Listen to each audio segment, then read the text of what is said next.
All right, thanks, Jake. Good to see everybody today. So, as one of my responsibilities with the Cycling Center is I get to kind of help facilitate and not necessarily oversee the bike share program, but just an integral part of making sure that everything runs smoothly. I guess we're going to talk a little bit more about just the overarching bike sharing versus just what we have going on in Winston. To be honest, I really had not a lot of prior knowledge of bike share prior to taking this job and then being involved with Zagster, but certainly even before this presentation today, the history of bike share. All right, so the beginnings, the first generations of bike share took place in the mid-1960s in Amsterdam. And excuse me for if I misspell, but it's the White Feinstein the White Bicycle Plan, which is simply put, they took about 50 bicycles, painted them white, and just put them on the streets in the downtown center, and kind of put pamphlets out saying, "Hey, these bikes are free. We want you to get out there and use them." They were unlocked all around the city to be used in need of transport. Unfortunately, the system was never backed by any government agencies. It was put out by a private group of anarchists, the Provo, and infamous group and Dutch anarchist activists.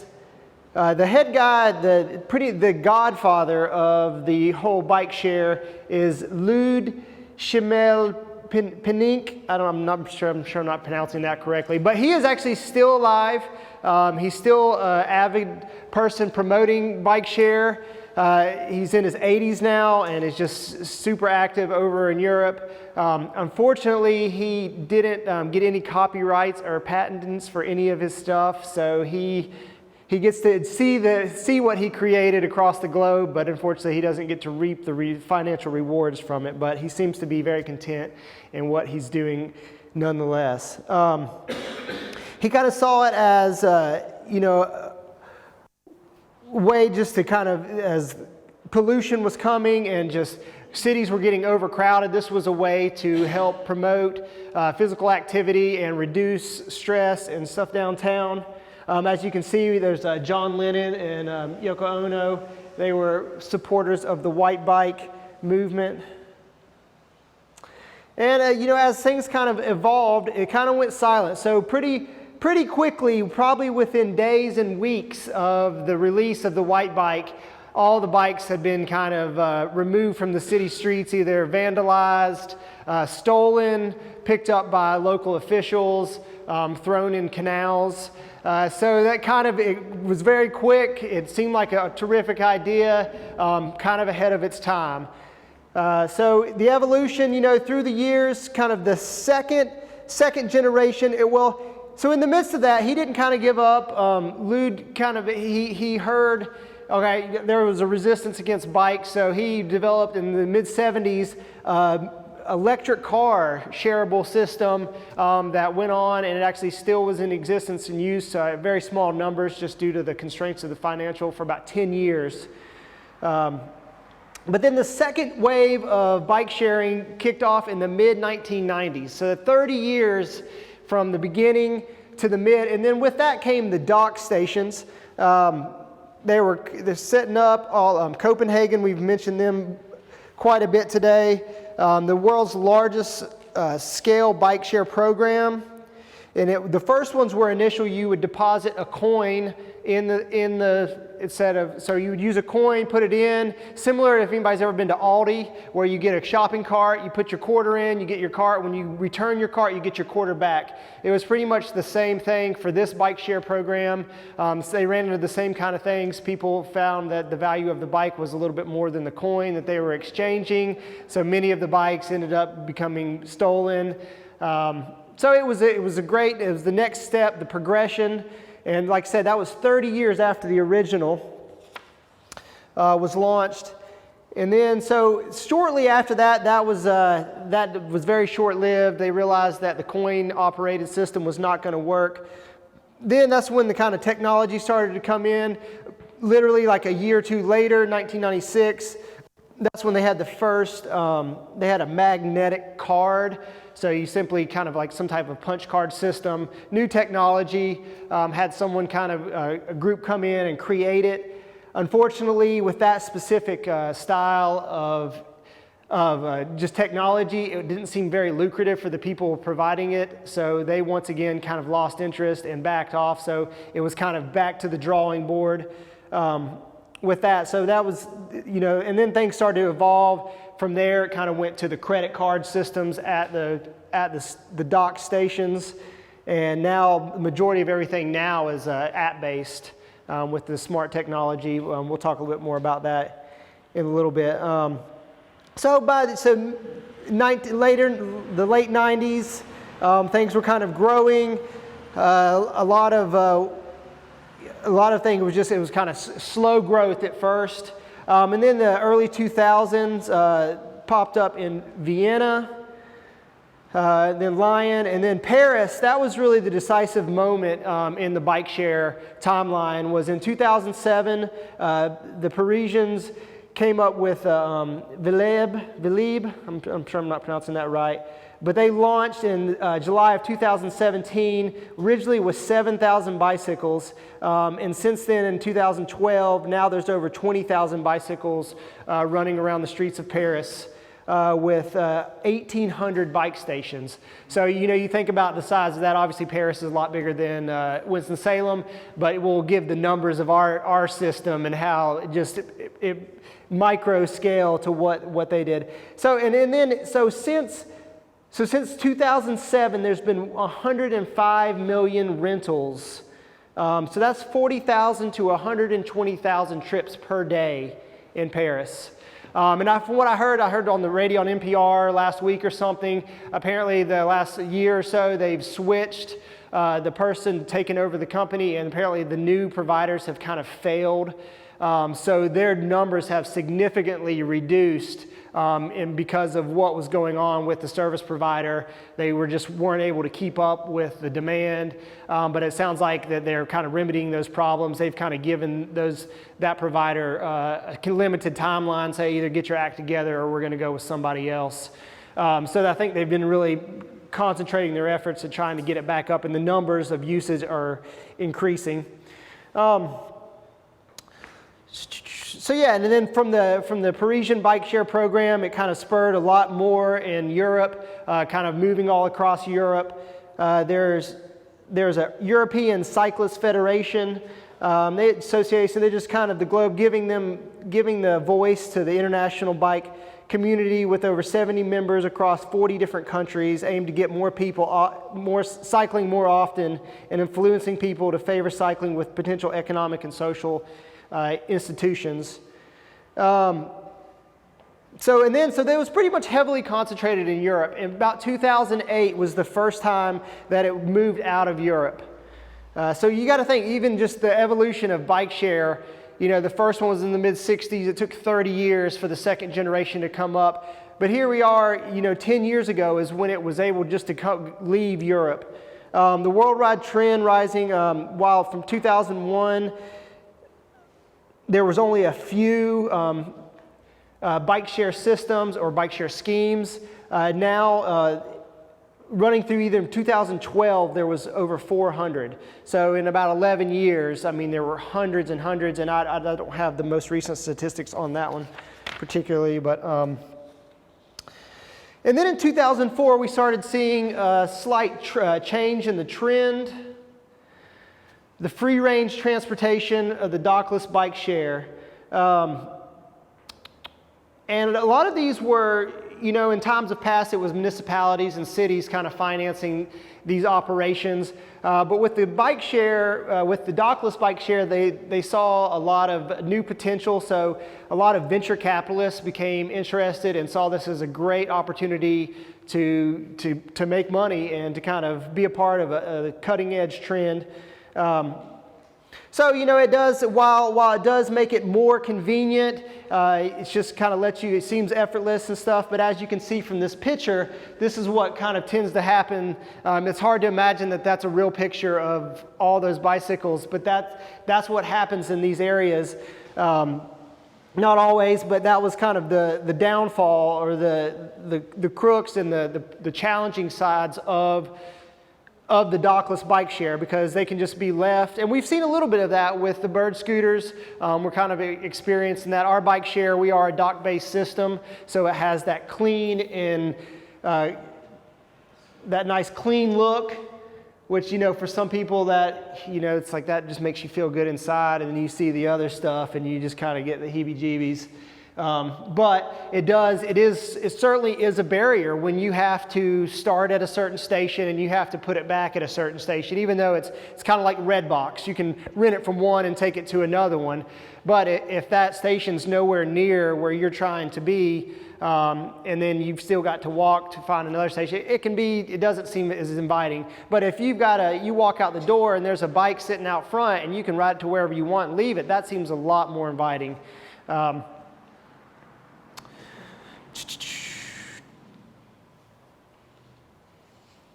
So I know Seattle, I heard them mention a little earlier. So Seattle has a thriving bike scene, but there was a transition point where Seattle, they had to shut down. They shut down their bike sharing program that utilized stations. So even a big city like that, they were having the struggles. So they started out with dock-based systems. It wasn't working. The city wasn't able to finance it. They felt like the users' numbers were down because of the terrain and just the inconvenience of having to go to cities. So as that was shutting down, there was that emerging opportunity for those venture capitalists to jump in there with the dockless systems. And pretty quickly, the void was filled. There were 3 different companies that jumped right in there and kind of got things going. And now, Seattle's, it boasts a cycling culture rivaling that of Minneapolis. So it was a kind of a downfall for a short period, but then with the new technology, it kind of came back really quick. By the end of 2014, there was almost 1 million bike share bikes out in the world in use. So as you can see from the next slide, that's kind of the trend, is where the growth was. Pretty flat and stagnant, and all of a sudden things just started picking up. The line where it started to go up is about where it branched, kind of left the shores of Europe, the land. And then, France almost had 43,000. So the big thing, I guess, in 2014 is when China entered the market. And it's kind of crazy, all the stuff I've saw with China and the numbers, it greatly dwarfs everything else across the world. But yet there were no statistics about biking in China. And maybe somebody mentioned that earlier about there's just maybe not the data out there, just being a different style of rule and stuff. So in France, and at the end, so China led the charts with more than 750,000 shared bikes in 237 cities. So out of 1 million bikes, China had 750,000 of those bikes. France with almost 43,000, Britain the 17th highest, with 7th highest with 11,000 bikes. And then roughly 1,000 cities worldwide had bike sharing programs with docked and dockless system by 2016. So it's growing 1,000 cities. That's pretty nice. So, and then again, Amsterdam was back again on the map and introduced the electric bike sharing back in 2017. And 2017 was really the crazy year for bike share. That is when the dockless bike share hit the kind of mainstream. There's a little world map of where the concentration of the bike share takes place. So you can see the heavy concentrations around. But 2017 went crazy. The bike sharing went dockless. Venture capitalists suddenly fell in love with bicycles. A lot of the people starting these venture capitalists, these bike companies, also had contacts with Lyft and Uber. So they saw the ride-sharing industry, and then they saw this alternative means to be involved with that. And then all of a sudden, as we saw in that last couple, this one right here, which led to this happening, and cities were freaking out about the shared bike invasion. So what was happening is they were coming out, as we have kind of seen in Winston, where the birds were just dropped overnight. So this whole renegade guerrilla style release was happening. So the bird folks, they didn't invent this. This was happening in Europe. They would come and drop thousands of bikes in the dark of the night on the streets without kind of permission, consent, just acknowledgement that this was, do we need to even check with this? This is kind of the style they went with, which you end up getting the public's kind of support, which makes it harder for these cities and municipalities to kind of to backlash because there is that outcry from the citizens.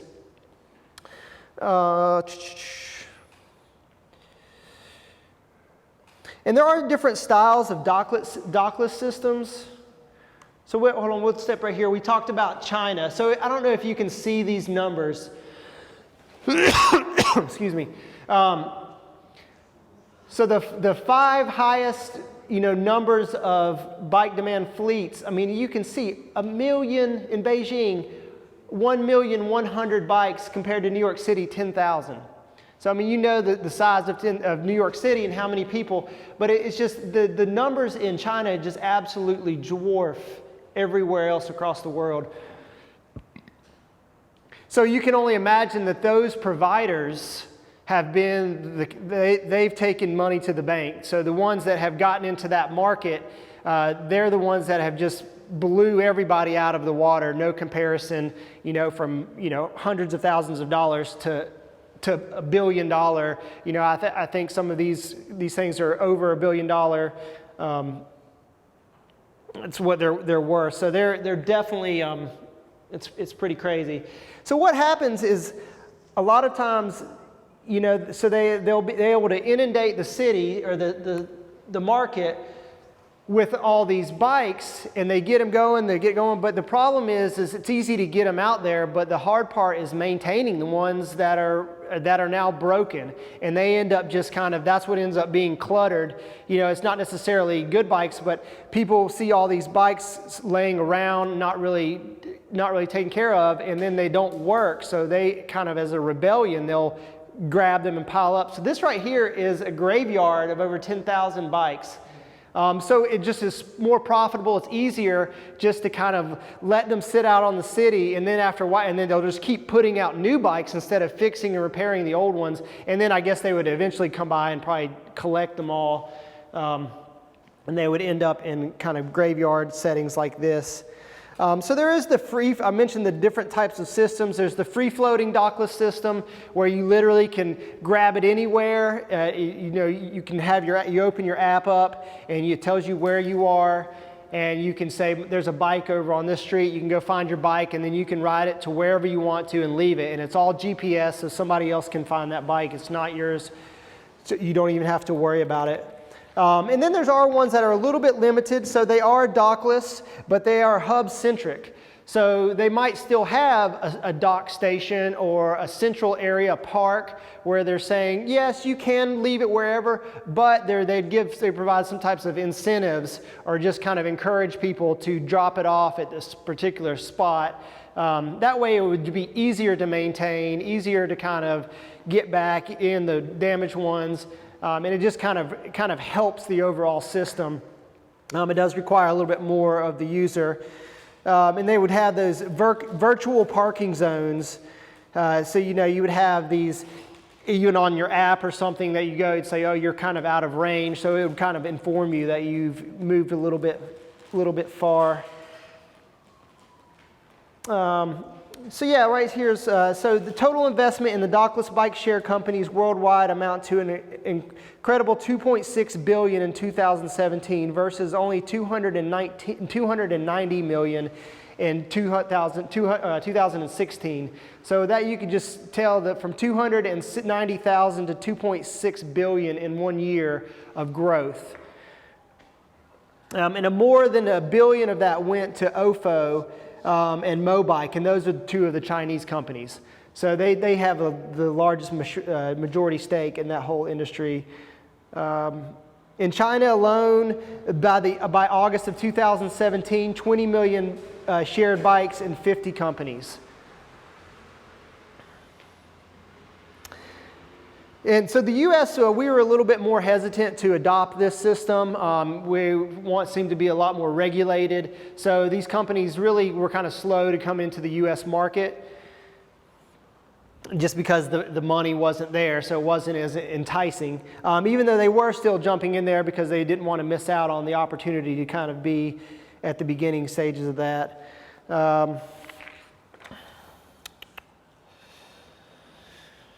You know, and which with that led to kind of it's kind of leading to the infrastructure and policies. By having these on the street, it kind of forces the hand to say, hey, there's more of a need to create more infrastructure. So it's kind of that chicken and the egg.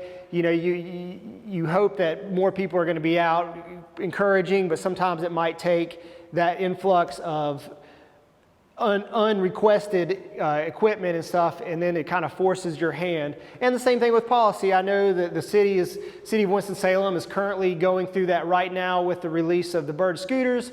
They were put here unbeknownst to the city, and then all of a sudden it's like, oh, well, what are we going to do? How are we going to manage this? Our laws aren't ready for this. They're not saying that this is allowed on the street, but we clearly say you can't ride them on the sidewalk.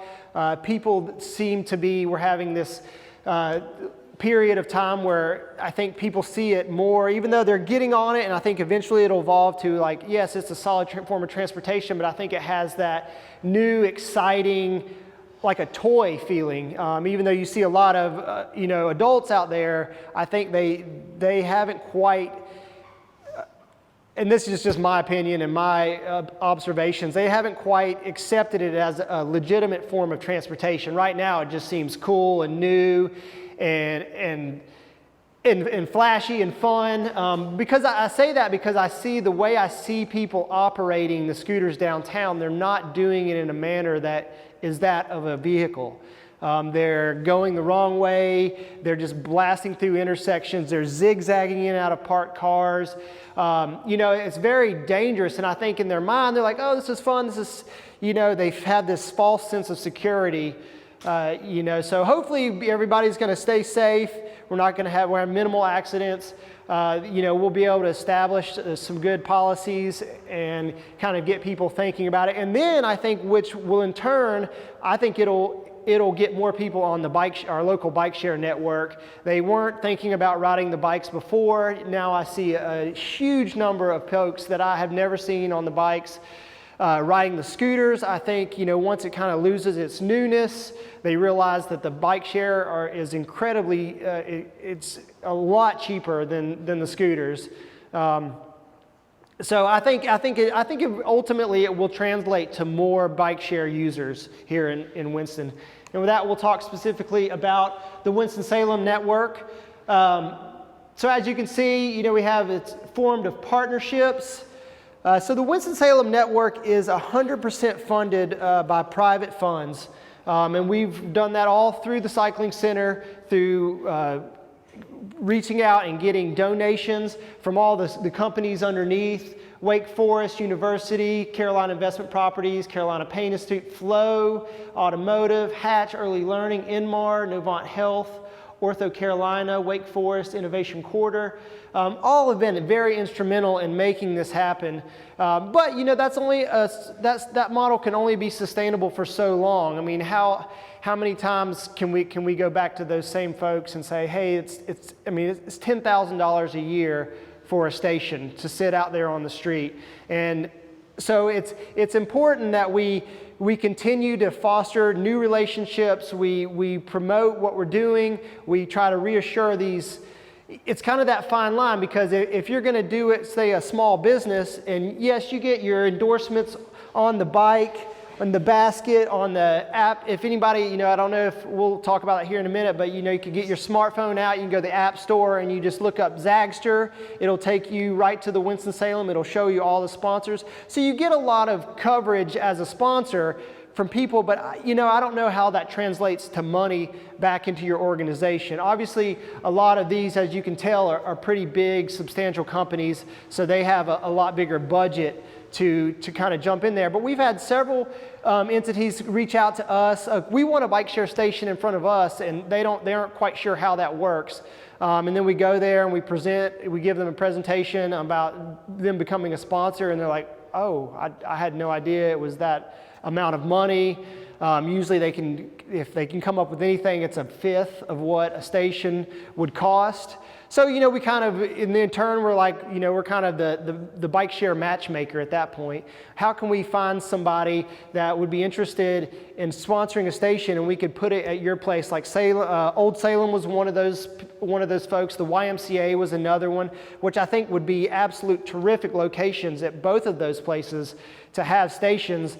But unless we've got a sponsor coming forward, or we can convince a sponsor, hey, can we put this station here? It's kind of one of those things. Our hands are kind of tied at the moment. How many stations do we have? Okay, that's a great question.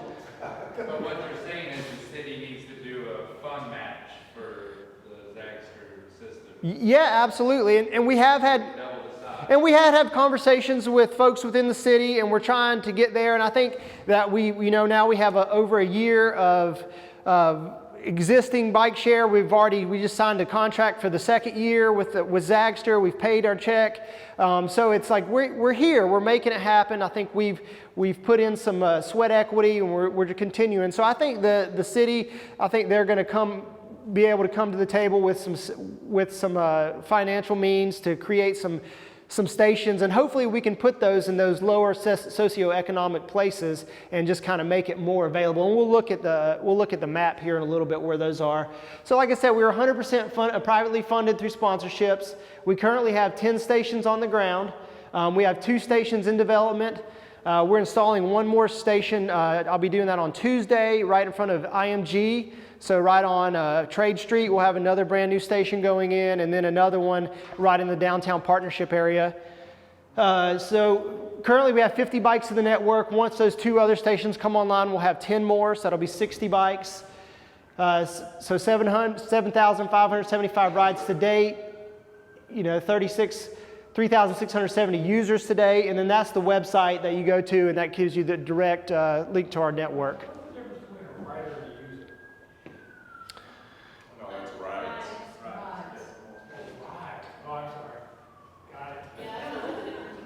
I'm a user. I've had a lot of rides. Do you have to take it back to the station you got it from, or you leave it at any station? You can leave it at any station. Even if there's not an opening at that station? Yeah, so all these bikes right here, they even have this second lock. So you can pull this out and run that around, and then you can lock it through the back part as well. And then, typically when you have it on your phone, you kind of go through the motions, and it'll walk you all through it, and it'll say end ride, and it'll say receipt confirmation. And that's one of the things that we found. Sometimes it's not clear if you're not as familiar and you think you've ended your ride, and next time you get your credit card statement, you've been charged $55. And you have to call Zagster and say, what happened here. It's an honest mistake. The bike's been sitting there, but for some reason the communication between them and you just didn't go through clearly. So here's our network in existence right now. You can see the concentration of those to downtown. This one down below, that is at the YWCA, so it's located right on the Muddy Creek Greenway, and then Salem Lake. And then, so our hopes are to ultimately have one here at the bottom. This is the, right here, that's the Quarry Park connector or Waughtown connector. We were hoping to have one there. And then up here is where the new water park is with the city. We think that would be another terrific location for one. And then we're also talking to other sponsors about having one here on Linville Road. Right now, I don't know, it is pretty incredible the difference. So for a long time, Salem Lake was maintaining about 30% of the usage, as you can imagine. So most of these people are using Zagster for recreational purposes versus transportation here in our specific network. But most recently, it's up to 43% of all the bike share usage in our network is at Salem Lake. So it's going pretty gangbusters out there. So I think we're thinking that now with the new parking lot built on the other side on Linville Road, that even though we're so busy on that one side, we've got to be missing a ton of users, because if they're going to park on Linville Road, because they probably live on that side of the county, they're going to either walk to the other side, and they're not going to ride a bike around to the other side and then have to ride back and walk around. So we figure if we can get one on the other side and they can drop it off or have a full loop, I think that it'll even intensify the usage out there as well. Can you have a slide on like how many bikes we've had damaged or how our maintenance is going? Okay, so honestly, Jake just stepped out, but so Jake, Beers and Gears they have the contract to maintain the bike chair system. So even though the National Cycling Center oversees the whole program, they have a direct relationship with Zagster that they've worked out with them. So I really don't think there's been a whole lot, but like I say, when Jake pops back in here, he can answer that question because he's the one that's putting his hands on the damaged bikes. So Jake, yeah, Philip asked about the rate of repairs and just damages and stuff to the bikes. Can you speak to that at all? How often we repair them? Or? Yeah, or like maybe even since the inception, has it been a lot of not that much? Yeah, well, at first it was a lot. And I think it had to do with like a newness, and I'm pretty sure we had like a really high spike, like right at first when they were put out, and there was a lot of, it seemed more like abuse, like riding in areas they shouldn't be ridden, and like jumping and stuff like that. Yeah, like they really shouldn't be able to handle. So like we dealt with a lot of that for the first like about a month, but then that stuff cooled off. We check every single bike at least once every 2 weeks to just do routine maintenance, tighten up the brakes, make sure the gears are working, chains tight, whatever, pump up the tires, make sure the lights are working. So that's like just basic routine maintenance, every bike, every 2 weeks. And then like, January, February, we probably won't do any repairs because they're just not getting used. But like we've got probably, 8 or 10 right now that are in some sort of need of something. So how many are deployed right now? There are, I think, 47 out right now, and we just did a head count recently. And like, as far as the graveyards go, I've got one bike that went missing that wasn't recovered. I guess 2 bikes that weren't recovered, and then there was one that went missing that I recovered that was vandalized pretty hard. So 3 bikes that have gone missing in a little over a year. So it's not a huge dent in a 50 bike fleet, but and I guess that's part of their, they factor that into their pricing. They're pretty sturdy bikes though. I mean, you really have to. They're not the best operating. Obviously, they're cheap, but like you really gotta try pretty hard to beat them up. But we've had 2 major issues. We had one cracked frame that I had to replace, and one fork that was part of a very catastrophic wreck at Salem Lake. So that's been the 2 major things. Everything else is pretty normal. Tubes, brake pads, lights get banged up, but they're pretty sturdy bikes. Yeah, so overall I think that things are holding pretty tight. Probably Salem Lake experiences the most need of repair just because of the volume of usage and the terrain. So I didn't really mean for these to be any bigger than the other sponsors. It just, I guess, messed up or whatever. But so City of Winston, Matthew, even before I came on board, Matthew was the driving force with the higher ups of the cycling center. Matthew kind of did all the leg research about picking the right bike share company for Winston-Salem. There's several models out there. We were just that size of a city. We didn't need anything that was huge, you know, where Lime Bike, they like to drop off, you know, hundreds and hundreds of bikes and inundate your city, because for them it's not profitable unless they've got the sheer numbers. There's other bikes that you actually purchase the equipment, you then own it, you have to maintain it. It just requires a lot more to maintain those systems. Zaxter was the great kind of in the middle. They were allowed for smaller systems. They still own the equipment, so they lease the equipment to you, but at the same time, when there's damages to the bikes, it's not on us. It is on them. You can report stuff through the app. Or, you know, there's enough folks here, myself or Matthew or Philip, if we saw those things, we would either call Jake directly or text him, say, hey, bike such and such at this location needs work. So we wouldn't even kind of skip that primary channel, you know, just because we have those. And we're probably all pretty vigilant to look for that type of stuff here in town. Also too, you know, just working with the city on all the easements for downtown. You know, we had to, you know, I remember going to the transportation board meeting, and this was before I started with the cycling center. But I remember standing up there, and Dr. Rauch, he's the founder of the National Cycling Center. He gave his presentation, and I remember in front of city council, and you know, he was just like, gave all this, and then they kind of looked at him and were like, well, all right, well, what are you expecting of the city? And it was pretty much like, we're not really expecting anything. All we really need is just egress to the sidewalks. And I specifically remember one of the city councilmen, you know, kind of like couldn't believe what he heard, that we weren't asking for any money to put this on. All we simply were asking for permission to use the streets, and it was to be launched within 2 months. And to me, I think for those who know local bureaucracy, 2 months is a blink of an eye. So for us to come and present and then actually have it on the streets within 2 months was pretty radical. But the fact that we were able to do it 100% privately funded was really what allowed that. And I remember the city councilman saying, I can't wait to ride the bikes. You know, it was just their blessing.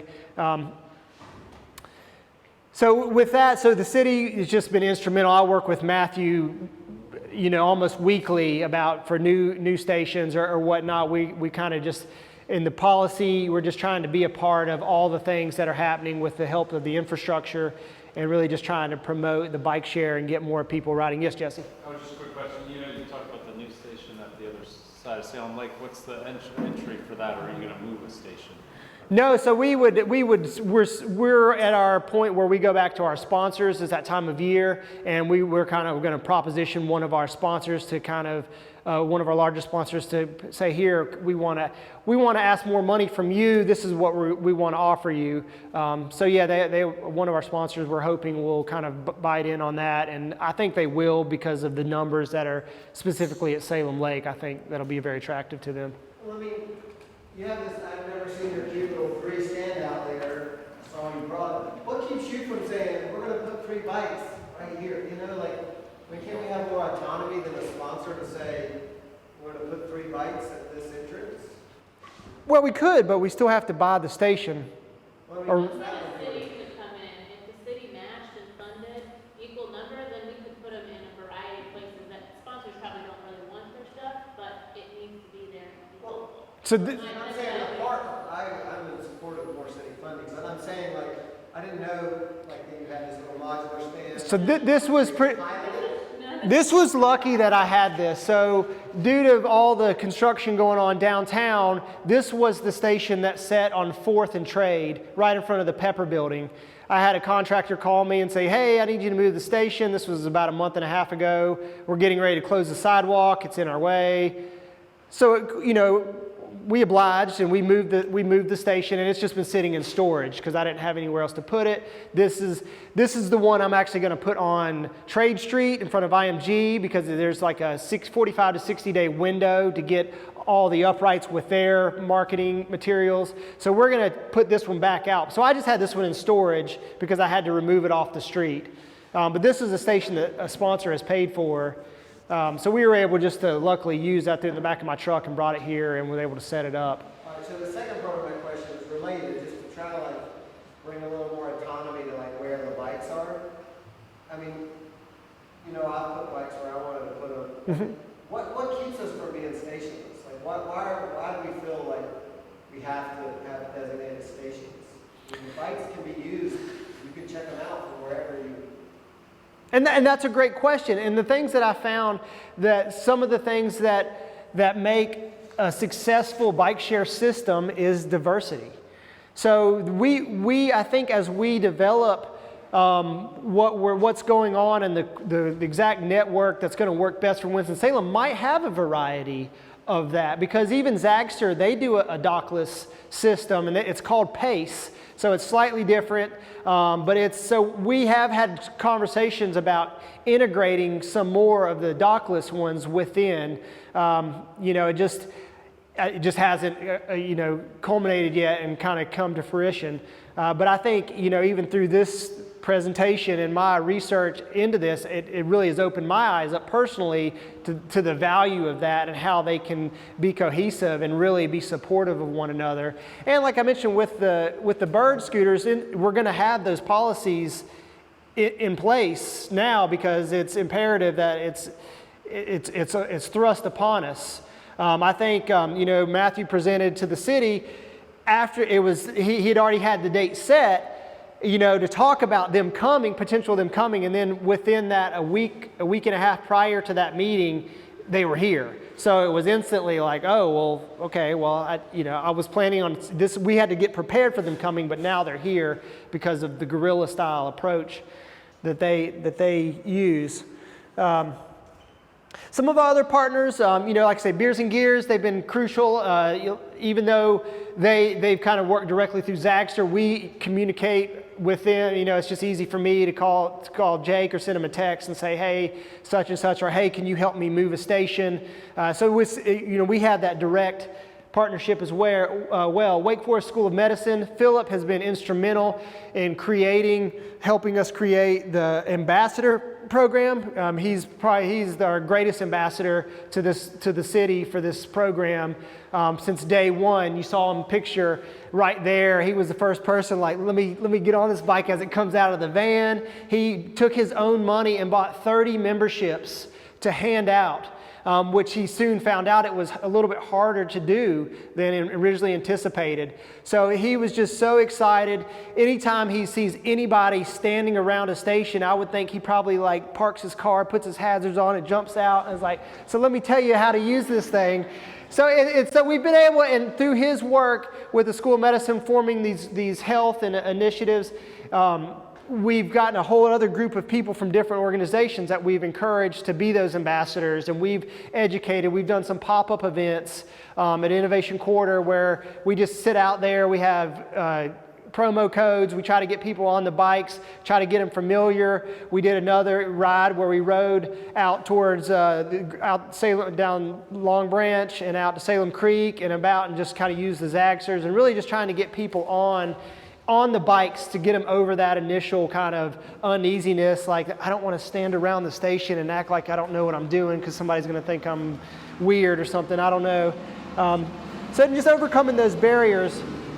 Winston-Salem State University, we've been partnering with them. We did a class with one of their groups where we had over 30 students learn how to use the bike share station. We went out to the YWCA, and we got everybody on bikes, and constantly it's like, I haven't ridden a bike in 10 years, or I didn't even know this was here. It's amazing. The Salem Creek Greenway runs right behind Winston-Salem State, but a lot of those students aren't even aware of it because it's at the bottom of the hill. And I don't know if y'all know that campus. I mean, the whole campus is like this. So from the top of the campus to the base of it, unless you're excited about going up and down hills, you aren't necessarily going down there. But from that, we introduced 30 plus people to the bike share that had never done it. We got them on the system. We kind of got them their first ride out of the way. We gave them some incentive to get in there. Zagster really works with these students. Right now it's $30 a year for a year membership, but they'll even do for universities and students, they'll do $15 a year. I mean, that's ridiculously cheap. Yes, Jake? Did you follow up with any of them to see if they got a membership or have ridden the bikes? So we did an initial, I haven't followed up with him since, but after that group, the teacher, she did a survey with all the students. And yeah, a lot of that was, would you ride the bike again? Have you ridden the bike? And a lot of what we were hearing was, yeah, I didn't even know. So I've been out to Salem Lake with my friends. We've gone out here. Not everybody took advantage of it. I don't ride bikes, some of the responses we got. But, like I said, at least then we've gotten them over that first initial hurdle of trying out the bikes, checking it, getting the app on their phone, being that much closer. The younger you are, the more influenced you are by your peers. So, of course, if one of your two of your peers are like, I want to try that out, instantly you've got some knowledge of it. You're going to step up and at least share what you know because you're pretty excited that you've learned that. But so Winston-Salem State has currently, they also applied for a REACH grant, and that's for more physical activity, more accessibility. So if they get the monies from that grant, they're going to purchase 3 stations for 5 years. They've got the money allocated to sponsor those 3 stations, and we're going to put those in locations that are less desirable for sponsors. Probably the Wautown Connector, probably out of the Parks and Rec. And we've got the blessing from Parks and Rec. You ask autonomy, we can put, if we get anybody, we can go to any of the parks. I know they've already said, please put some of these bike shares out at our parks. I think Muddy Creek at Jameson Park would be another fantastic place. Even though it's kind of isolated out there and you wouldn't really have people, you'd have some people that would take it and ride it to town. I would do that just so I could say it's been done. But they're going to stay out there, but they're going to get, I think those folks would be beneficial, especially for our medical people that are our sponsors, because they're going to get those folks that live out in Louisville and Clemens area are going to be more likely, and they're probably not going to be exposed to the system in downtown. So I think you'd be getting a new group. And then, obviously the station sponsors, we can't do this without their financial support and just a lot of them, they're doing it as, not only for marketing and to get their name out there, but just to kind of that give back to the community to help enhance our community and give those opportunities to the local citizens. And I think the future is bright for the bike share in Winston-Salem. Like I said, we've been in conversations with several folks within the city, so potential for them for some financial support to support some stations in the next year or so, expanded networks into lower socioeconomical communities, expanded networks outside the city center, and just expanded participation, kind of like what I said with the scooters. I think in my mind, I foresee a lot of folks that didn't even give the bike share any kind of notoriety or even consideration. I think after a while, the scooters, they might start looking at the bikes, especially if we can kind of integrate possibly some dockless system into our city. So, yes, sir. I have 2 questions. How much does it cost to rent a bike? Okay, so it's $30 for a year. With that $30, you get your first hour free. 24/7. So if you say you go and you ride from downtown to Salem Lake, and technically you could park your bike at one of the stations there, and you typically would make that under an hour. And if you wanted to ride around the lake, you could park and get another bike and ride back. So you could work the system and keep that $30. But if you go over that hour, it's $3 an hour after the hour. Or if you don't want a yearly membership, you can just rent a bike for $3 for an hour. Oh, okay. And it max out at 24 a day. and so if I want to go and ride Salem Lake and I don't want to put my bike on my car, can I check ahead of time to see if there are going to be bikes available? Yep. Can you do that? Yeah, it tells you how many bikes are at the station. It does now? Yeah, and typically we can, and Jay can answer this, typically there's 8 to 10 bikes at that station at all time. We try to keep eight bikes at Salem Lake all the So time. if you got 4 people, So it's based on having their station hold 10 bikes. We like to have 2 open just in case someone wants to ride from town out to Salem Lake, which is rare, but having 8 there seems to work, and Bobby might actually be able to, since you got eyes on it, is it ever empty? Occasionally we are rented out, so having an extra system would work. One of the biggest things feedback we get is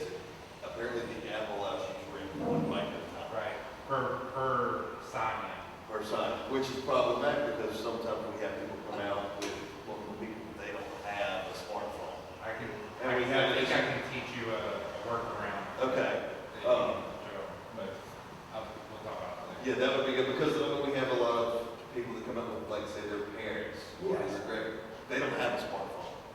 And they want them to be able to ride a bike, but they don't have that capability. Yeah.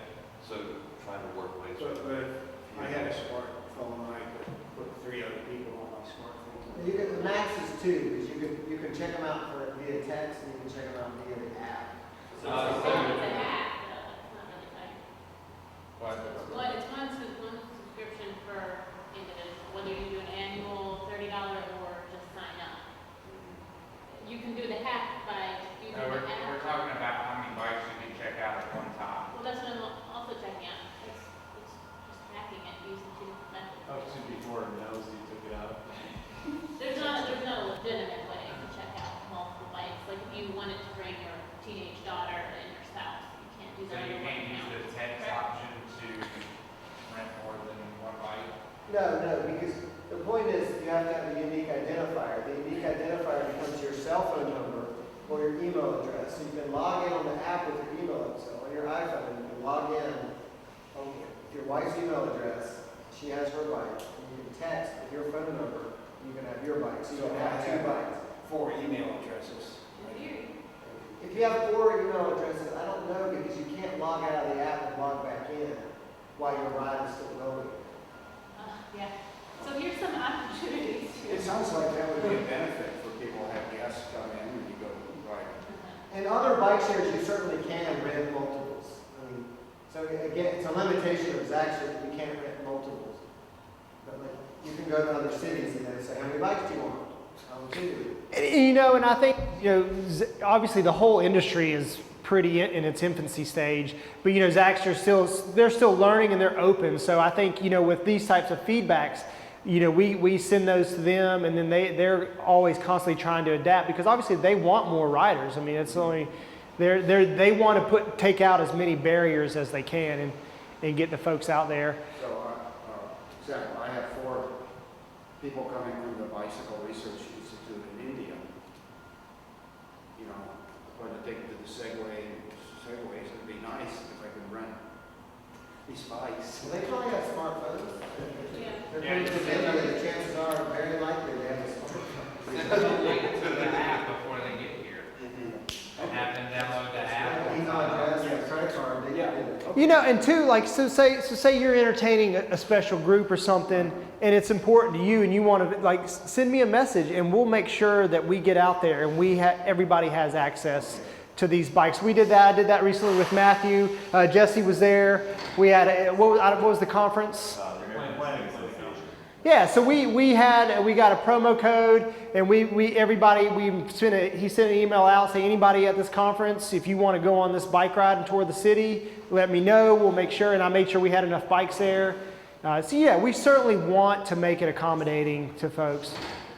And I can attest to that. We've worked the recreation department several times with Mike Posey and Zaxter to set up promo codes for different events that we have around the city to get that open share going and get people on these bikes as demos. And they've been more than welcome every time we've asked.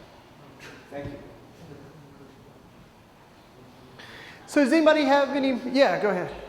I don't have a question, just have a comment. Yeah. Personally, with the emergence of the e-scooters and I'm sure other new technology that will inevitably come in the years, I personally would like to not present them as rivals, but as multiple transportation options.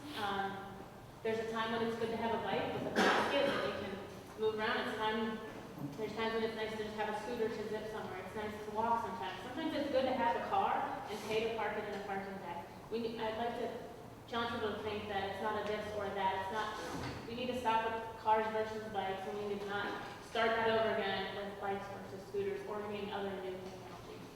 And also, I think there's some value potentially in that bikes need a specific type of infrastructure. We don't fit really well on the way roads are currently designed. And it is similar issues that scooters are facing. So we can actually leverage each other to rally for more, dedicated space that's for lower speed vehicles. So that's just my take on it, and I think we'll all just learn and grow together. Yeah. Not to say it won't be painful, but And we do have a station out here. I know it just kind of looks like it. So, and on all the stations, there's uprights that walk you all through the motions. Out here on this table, I've got a little card that has the website information and actually has a promo code. So if you guys want to take that, that should be able to get you guys a ride if you haven't been out on there yet. Maybe one day when the weather's a little bit nicer and you got a little bit extra time and you want to get out there. I encourage you to take one of those cards. And anybody who wants one of my business cards, feel free to contact me. You know, obviously this is just one section of what I'm doing with the cycling center. Pretty much anything to do with cycling here, we certainly are wanting to be connected and working hard to network and just be a part and help support all the initiatives and efforts that are going on here. You know, we're starting locally. Once our building is up and running, you know, we'll be expanding that reach. We will be the National Cycling Center. I mean, that is our name. For me, it's kind of we're at the ground level, so it's just so much easier to start local. You know, get some tried and true programs. Kind of work out the kinks, and then as we continue to grow, our reach will expand. But yeah. Anybody? Do a demonstration with the station and.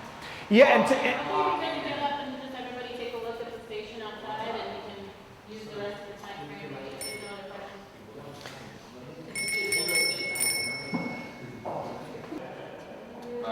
Do you want to show them how to lock it? So the lock, it's pretty easy. If you do it in the app, you would go and you would park your bike here and you'd open your app. My phone's sitting over there. I don't even have it, but you would go to the Zagster app. I encourage you, if you don't have it, at least get on the app store, check it out, and it'll say, all right, you'll go in ride, you'll end your ride, and it'll say lock your bike. To lock the bike, you simply put this right here into the locking mechanism, and then you push the orange part down and it goes through the spokes and locks the back wheel, and then on your app it'll say ride done and it'll say receipt. So that's what you want to see to confirm that your ride is done. You've gotten a receipt. You're not going to get some kind of crazy charge out of nowhere. But if you just go up there, you just put it down, plug it in, walk away, you may or may not luck out and ended your ride. And then, because it's crazy, because I actually, every station I walk by, I'll just walk by and I'll pull on these, and I would say about every fifth bike, it just comes out. So then we are vulnerable to theft and other things because of that. But simply, like I said, because myself, I think you're doing that, Philip's doing that, Matthew's doing that. We're always kind of checking. There's people out there kind of looking over and making sure these things are working properly. So we're kind of a safety net. Charge if that's happened, but you haven't locked it back up. Are you all getting the charge, or is it? No, the customer last rider is getting charged for it. And it's up to them to Work it out with Zach. yeah. But I've heard of people getting like $70 and $80 charges for a bike. And obviously that's going to leave a bad taste in your mouth about the bike share system. I can tell, like, when I come through and one of them's locked and I lock it, I'm like, oh, somebody's getting upset the same deal. And I think Zagster, they'll work with you to a certain degree. They'll at least give you a one-time, like, hey, come on now, this is really on you, but we understand this does happen. There's some grace there. So for $3, I can try this for an hour. Yeah. So that's You can also lock them by just hitting the lock button.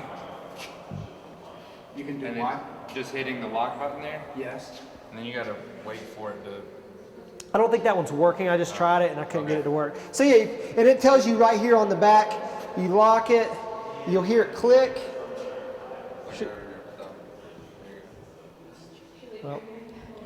Should hear it click. That's it. It should go. Rotate the Then wheel. you lock it like manual. And sometimes you hit the spoke, so you're like, why isn't this working? It took me a while to figure out that it just hits the spoke, and then you take the strap and you push it in, and then you make sure it's locked. And then it stops the wheel. Yes, and then Philip brought up a great point too. You don't necessarily have to have the station. You can go up here and you can park it next to a pole or something, and you can still lock it in your ride.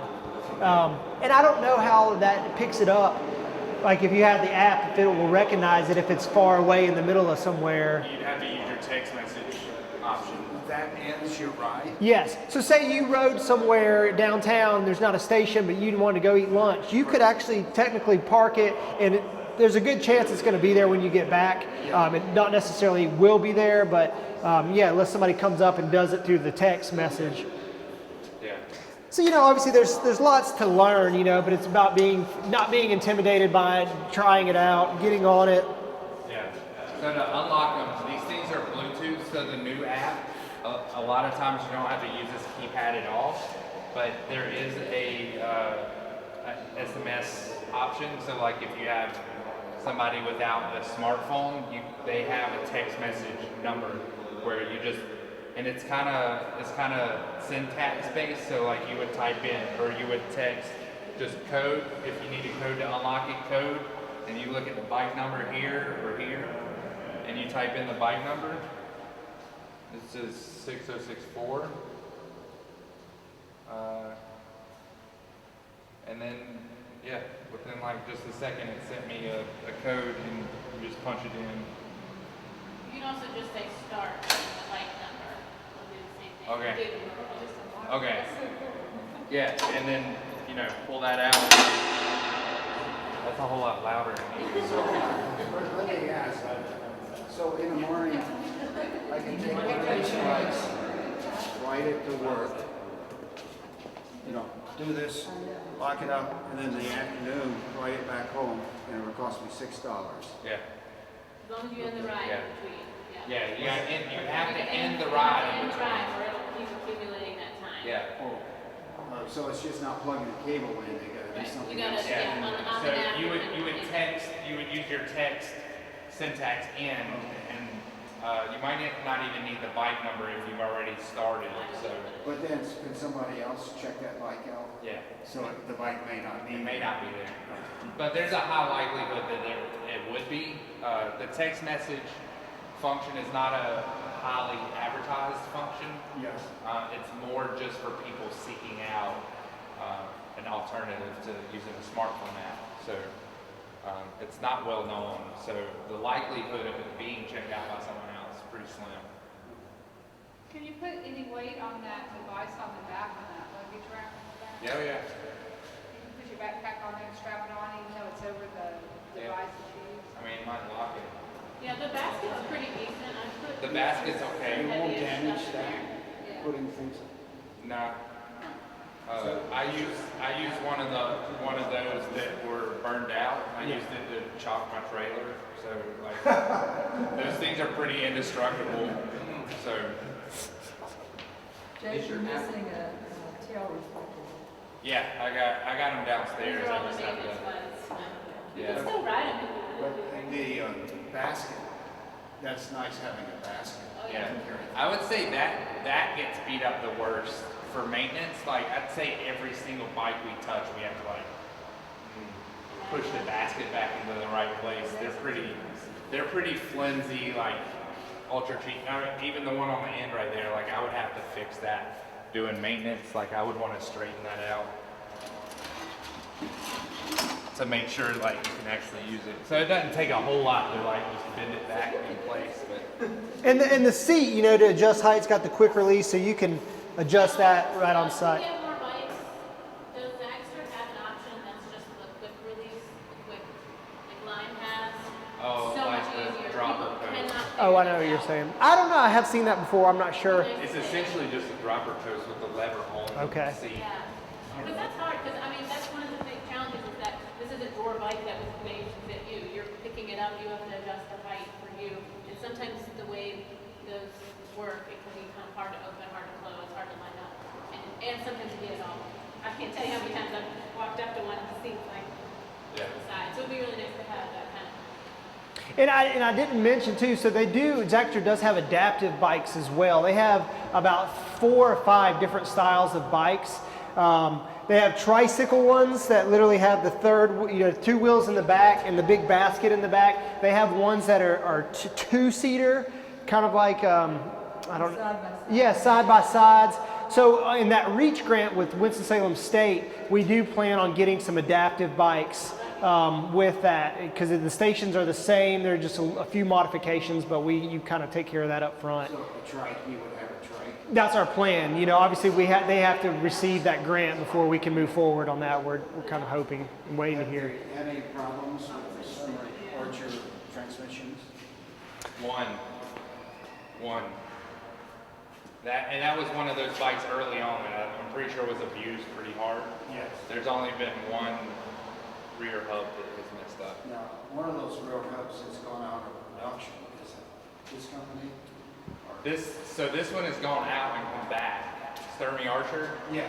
Yeah, they went out like maybe late 80s, early 90s, but they came back. Oh. I'm not even sure if they went all the way out of business or just retracted from the U.S. market, but I mean, Sturmy Archer's been around since like early 1900s. Maybe that's another company that's stopping production. Yeah, they're pretty tough bikes. I was actually happy. We were supposed to get a standard 8-speed with a derailleur. Oh, no. And I was really happy when these showed up and they were 5-speed internals. I was like, that's going to save us a ton of maintenance. And I stand by that. Like, we don't have to Is there work. any thought about getting any of the electric There is. I'm glad you brought that up. We have talked about that. Currently, there's certainly several providers that are providing it. We've kind of signed on with Zagster. They aren't quite there yet. We've already kind of planted that seed, letting them know that we've got some potential partners in the wings that are interested in that, and we'd have to figure out how those integrate with this system, because obviously they're going to have to charge, so they couldn't just be set at any particular station. So we are, Innovation Quarter would be a prime place for one of those types of stations. It's kind of at the lower part of town. It's a good mass. It gives a good destination point, so people could even start and end their ride there pretty easily. So, if you do want to do that with electric bikes, I can help you with things like you may want to have solar charging, maybe the first in the world. It'd be a great for Winston's. Yeah, heck yeah. And I've done the e-bike maintenance manual. We trained 1,000 people for the Light Electric Vehicle Association. So the maintenance on it